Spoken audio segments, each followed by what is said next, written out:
There's a corporation right now that's based in Japan that is buying up properties left and right still today, with things being overly priced, with the housing market crash thumbnails left and right. They have bought a lot of properties and they still are. Who is this mega real estate titan taking over and making you into a renter? It's soy sauce. Yeah, that delicious salty goodness that you put with your sushi rolls or your rice is turning you into a renter. Yamasa is a company built since 1645. If you look them up on the news, you get a very few amount of articles, some of them about the issue I'm talking about today. Japanese conglomerate buying up LA homes to rent them out. San Antonio's new single family investor, Yamasa Corp. So there has been some noise about them, but normally they keep these things on the DL, okay? So I don't know about you guys, but big soy sauce has me scared right now, and I'm making this video, so if I don't make it to my live this week, or I die of high blood pressure, no, they got to me. So what I decided to do in today's video is I'm going to look up their last 5 purchases here in the area.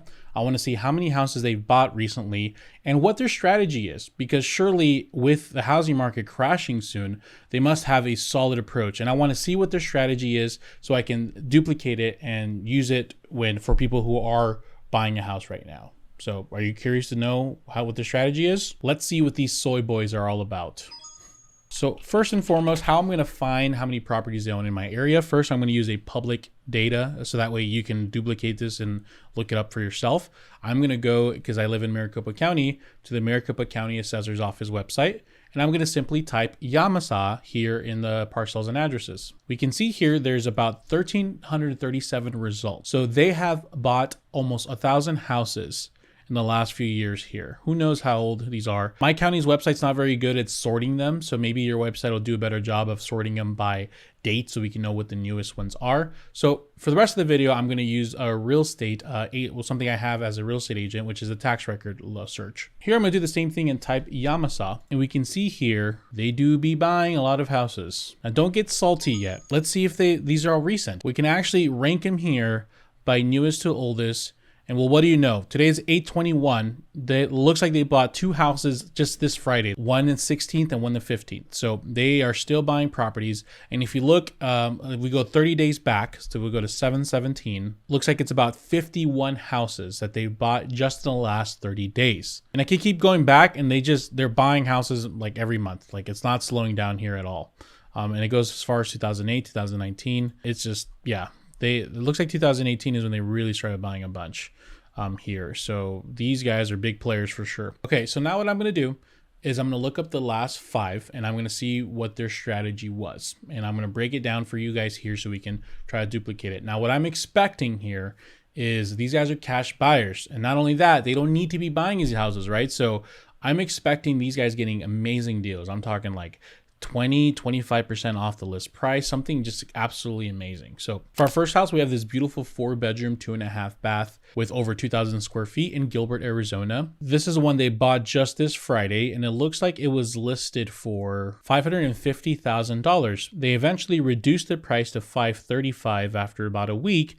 And 10 days later, they got an offer from our lovely company. The price they offered was about $510,000. So approximately, we're going to use the last list price as the indicator of how low they bought it, which is about 4.7 off the list price. Already feeling really underwhelming. Looking up recent sales in that neighborhood, I feel like, especially being a cash buyer, not only that, but a cash buyer that doesn't necessarily need to be buying, right? Like there's no high sense of urgency.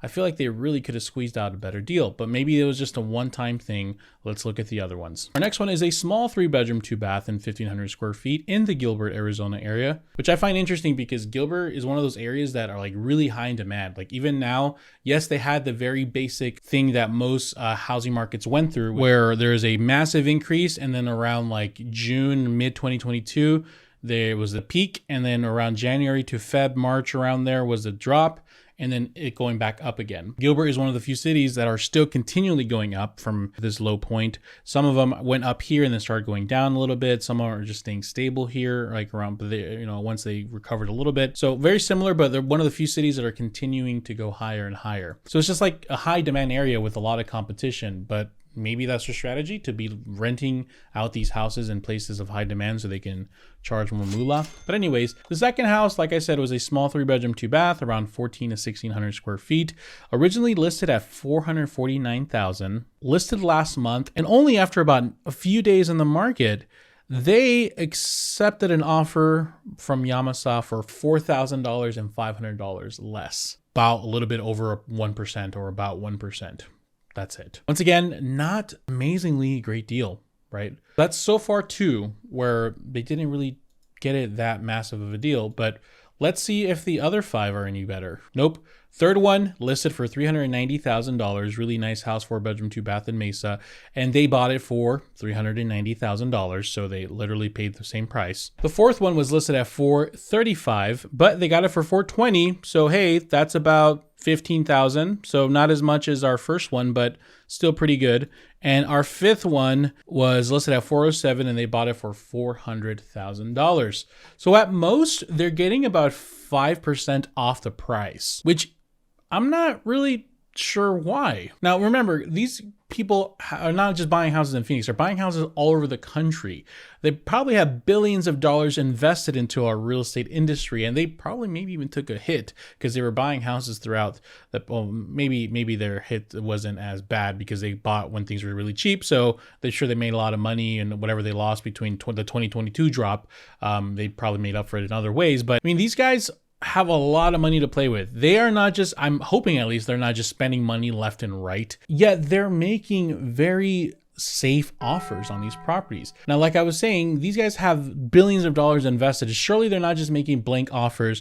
Surely they're actually researching. They have teams of researchers kind of figuring out what's going on with the market, yet they believe and they're confident enough investing their hard-earned money still into a foreign market by just barely offering a little bit less price in most cases, and even in one case, offering list price. What does that tell you where they think the market's going? Now, here's the thing.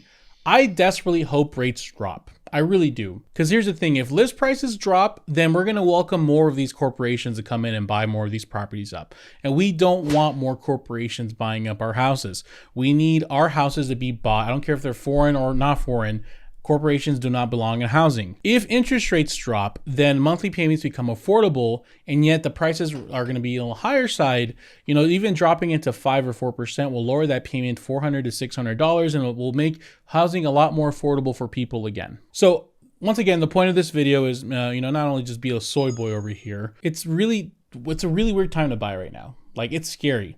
And if you're looking at these YouTube videos all the time, it's terrifying. I mean, I'm not gonna be wrong. I'm guilty of making some sensational videos once in a while. While we are here squabbling, they are still trying to turn us into renters. They're out there buying houses. Now, I'm not telling you to go buy just because, go buy or they win. No, if you're not ready to buy, prepare. You may think, well, hopefully I'll get lucky when prices drop or interest rates drop or whatever. No, remember this quote: luck is what happens when preparation meets opportunity. So right now, you can't buy, that's fine, but don't waste this time.